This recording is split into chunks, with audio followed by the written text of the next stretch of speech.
the show where we tell celebrity guests it's your funeral. My guest this week is a man who's proved that size matters. As well as being one of our most accomplished actors, he has a passion for mountaineering and has scaled the heights of Everest 3 times. He is the indomitable Brian Blessed. To build up, It is build up. indeed. Wonderful, wonderful. Now, Brian, it Yes. is your funeral Yes. at this time. Sorry, it makes me laugh. Yes, go on.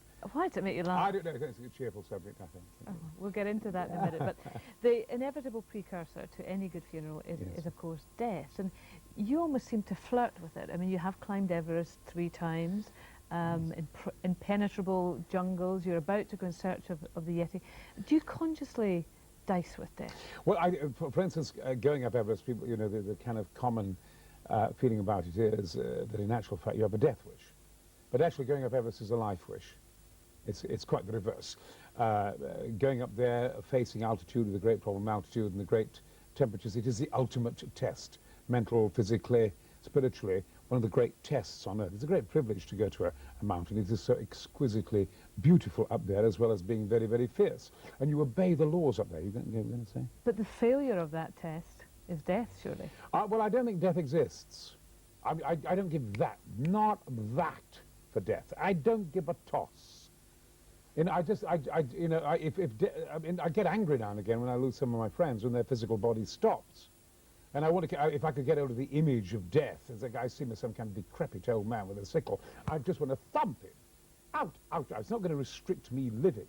When I say I don't think that death exists, when I was high on Everest at 28,000 feet, without oxygen, above 28,000 feet, I had one foot in, it's very fluid between life and death.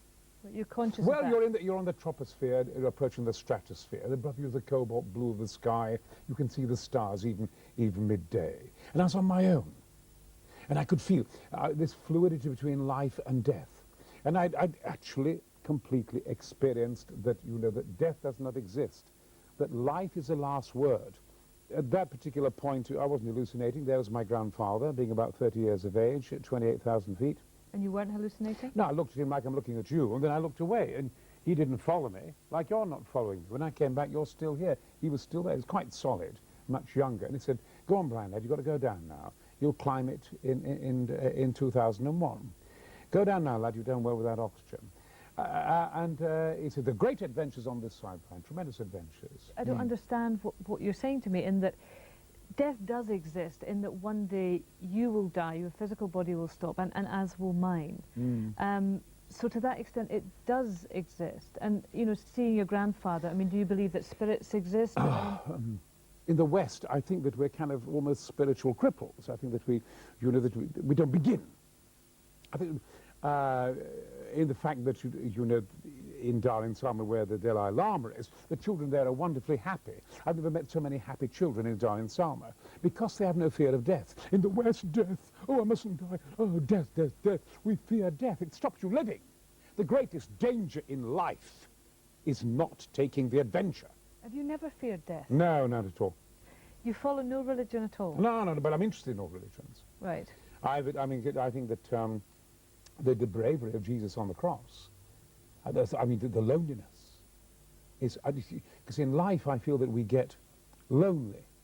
But this idea in philosophy that we're alone, I think is nonsense. No. There's always a guardian angel. We're always being looked after. We're always being watched over. I certainly believe in God, in the Creator. I just feel there is a beach, and we're all standing on a beach, and people say, well, this is the Sufi way, and this is the Buddhist way, and this is the Christian way, this is the way of Muhammad, and this is the Baha'i way, and different ways, and they can all see the source, the sun, God. And there are many, many paths to it. From a very early age, I could always see the future. I've never said this on television before. I saw Flash Gordon in the future. I saw tube trains in the future. I was in Yorkshire, a coal miner's son in a coal mining valley. I saw the future. I talked to my father about it. And each night I'd go into vision in your head? Absolutely. I saw the future. I would go completely still, like in a coma, for 2.5 hours a day. When I would come out of it from an early age, I then would meet adults, and it seemed to me that they had a cloud around them, and that I noticed that people lied. Anyway, when I was at school at 14, when it was 9 o'clock for the assembly, this would take over, and it would upset the school. So the teachers had to put me in another room. And they tried to break me of it. They would throw water over me and they did. And I don't thank them for that. How do you explain that state? Well, because it was so beautiful. I'd come out of it and I'd say, look, you know, I would kind of be kind of one with nature, one with kind of frogs or toads and newts. And I needed to go to an ashram. I didn't need to be there. And anyway, when I was 27, I suddenly met somebody who came towards me just in Richmond in Surrey and said, there is something you're lacking in your life. And they took me for this meditation for the Shankaracharya of Northern India, which is a certain word which I can't say. And it was the word I had as a child. And I was back. Then I realized, because it almost convinced me I was insane at school, and then I realized I was sane. What do you think was going on? I mean, are you possessed by something? Oh, no, quite balanced, and peace, and beauty, and silence. And people, you know, people fear silence these days, don't they? I mean, they want more and more noise, things in their ears, more mechanical things. There is a fear of silence, a fear of being alone. On Everest, in the winds, there is a roaring silence. You can hear the silence within it. Given the experiences that you've had and your view of religion being this long beach, Yes. when it comes to the day that your body does give up the ghost, I think as you concede that it will do one day. Yeah? When the body stops, yes. When the body stops? Yes. What are you going to do with it? My father was injured in the coal mines, and I had to leave school very early and do my schooling at night at 14. So I was an undertaker's assistant, so to wash the bodies and put them in the coffins and make coffins and so forth.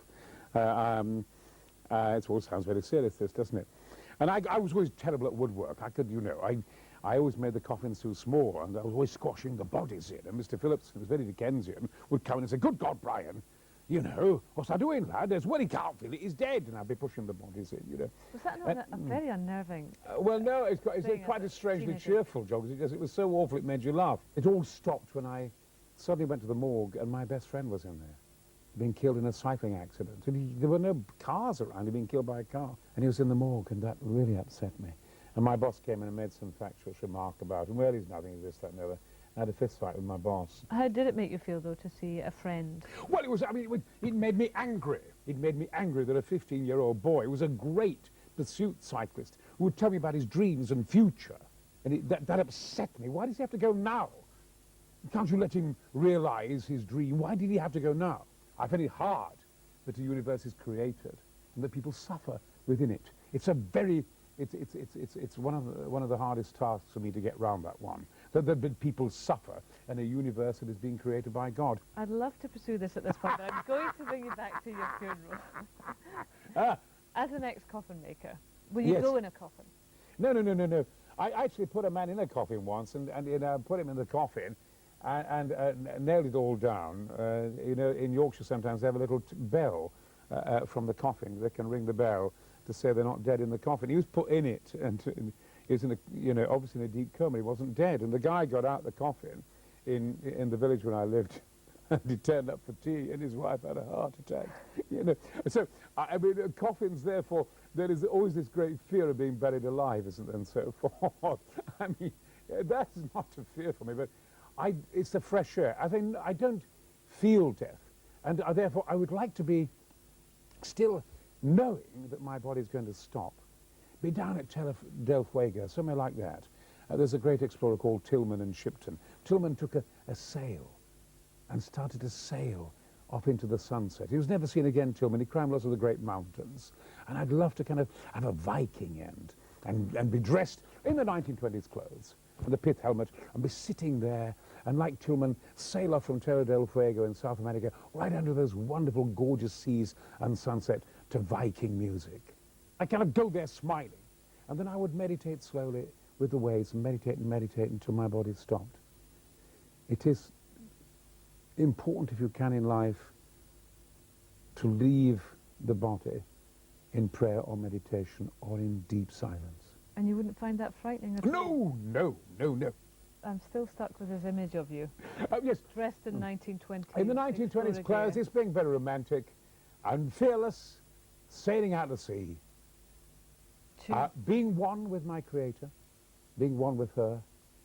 Her? Oh, yes. It is the female I can feel. It is the female as a gateway to kind of higher levels for me. There is a refinement in the female that I do not find in the male. And the music? Oh, you know, I just love the music from, you know, that lovely film The Vikings with Kirk Douglas, The End, when he goes out to sea when his boat's on fire.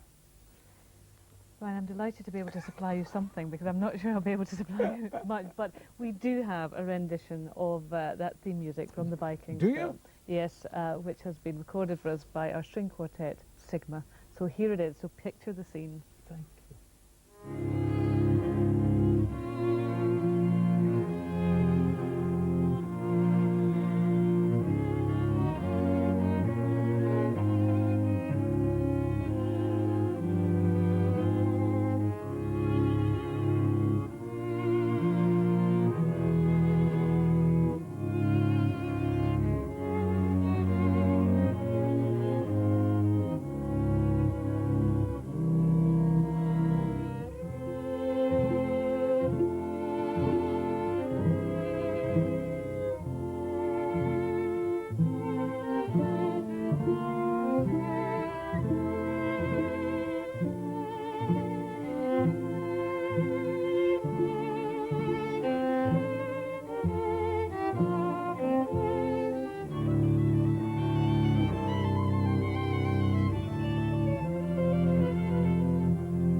How did that make you feel?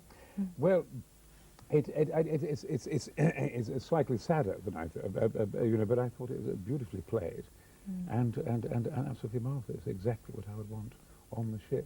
You were saying earlier about almost, you know, death be gone, that you've got a very strong attitude toward death and you don't really accept that it exists. But when your body does give up and you're in your sailboat, do you think you'll be ready for it? Yes, yes. I think that in life you are learning. I say that death doesn't exist, but you are learning how to die. That sounds very ambiguous, but you're actually learning. You have to learn. You are learning how to, you know, all the time. Are you ready to die? What? Not yet. No. I think no. There's a lot that I want to do this time round. There's a lot I want to do. Therefore, I hope that my body has the longevity of my father, who's 94 and in great condition at the moment. But no, there's a lot I want to do. And the doing is part of saying thank you to the Creator. I think the debt of being given life, one can never say thank you enough.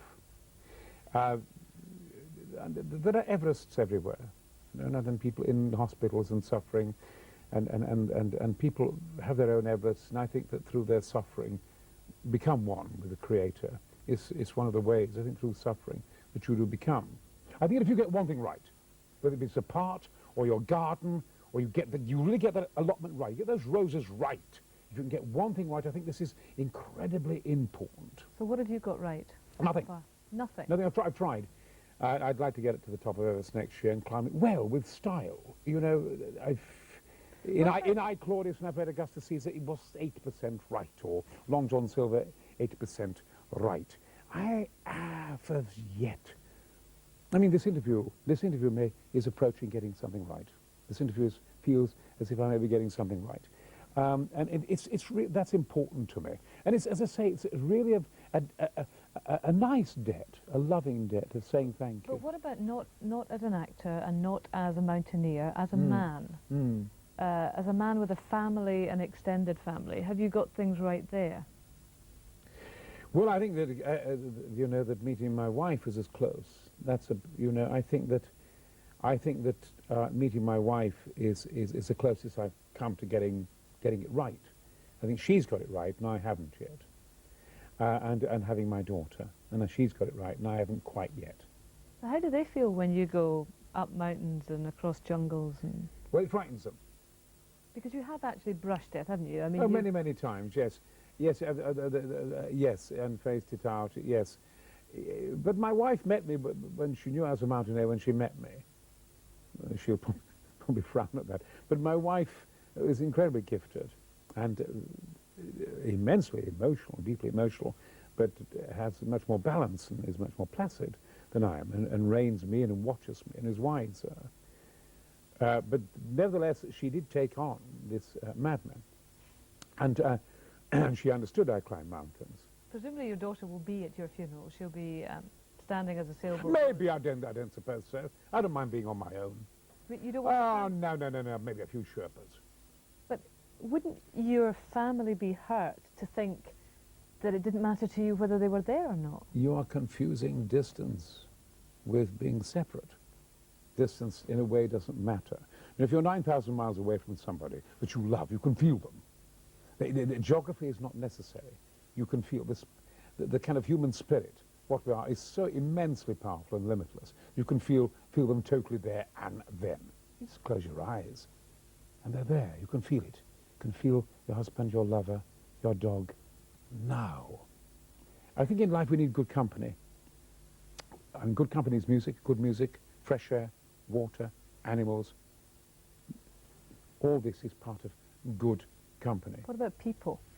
Well, I always find that in life, relating to the Creator is, in an odd way, it sounds so egotistical, it's not a problem for me. But don't you have- Mankind is a problem Well, I for was going me. to say, don't you have friends?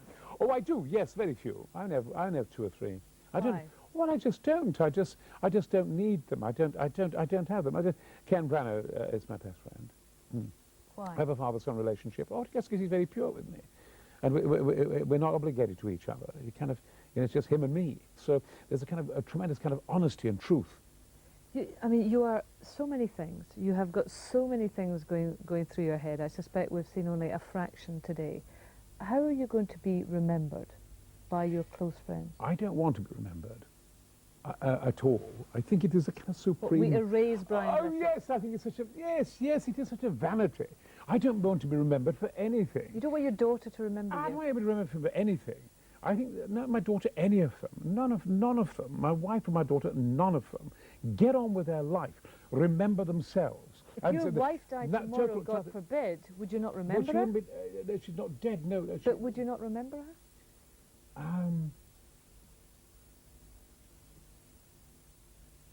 No, I wouldn't.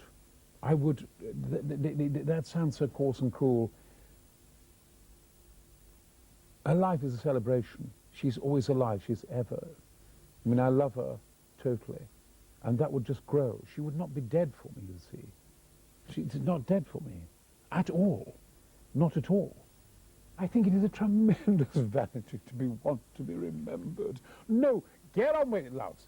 Ladies and gentlemen, get on with your lives. Remember yourself. Life is about... that's not a selfish thing. Remembrance is about remembrance of Creator. Okay, we will not remember you. Will Yeah. you have an epitaph?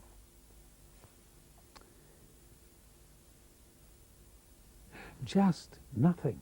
No epitaph, nothing at Well, all. you're clearly a very literary man. Is there a piece of literature that would fit? Yes. I mean, again, it's a heroine. It's Emily Bronte. So if I were going to allow myself a little ego, coupled with soul, then let it be about someone who is much more gifted than I am. And my heroine, like the Buddha, is Emily Bronte. And she wrote, "No coward soul is mine, no trembler in the earth's storm-troubled sphere. I see heaven's glories shine, and faith shines equal, arming me from fear." Well, Brian, we have some competition for you in terms of reciting that particular piece, because we did ask, and he was delighted to do it for us. Kenneth Branagh. No, Yes. you Well, amaze me. I'm glad. Here he is. No coward soul is mine, no trembler in the world's storm-troubled sphere. I see heaven's glories shine, and faith shines equal, arming me from fear. O God within my breast, almighty, ever-present deity, life that in me hast rest, as I, undying life, have power in thee.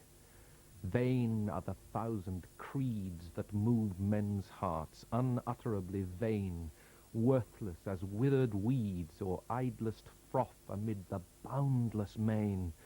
To waken doubt in one, holding so fast by thy infinity, so surely anchored on the steadfast rock of immortality. With wide embracing love, thy spirit animates eternal years, pervades and broods above, changes, sustains, dissolves, creates and rears. Though earth and moon were gone, and suns and universes ceased to be, and thou wert left alone, every existence would exist in thee.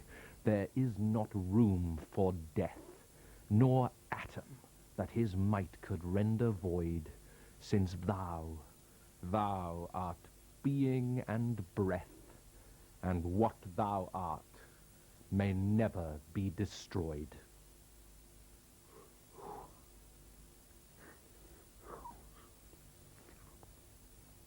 I had expected that. I'm speechless. I'm speechless. I expected that. That's very sweet of you. I'm completely destroyed by the beauty of that. So thank you, Ken. No, I expected it. Wonderful. Good God. He did it so beautifully, didn't he? He did. He did so quite beautiful. God. Well, there's another side of Brian Blessed we've not seen, isn't it? You're obviously very moved by that. Were you unexpected? Well, yes, I never expected it. No, I never expected it. I never expected it at all. I was completely taken unawares. And I can see it's an expression of love. An expression of love. Man for man. But you're still able to turn me away. You don't want to be remembered, even having heard that. No, I just think the most important thing in life, and it's a very important realization, is for people to remember themselves. And that's not selfish.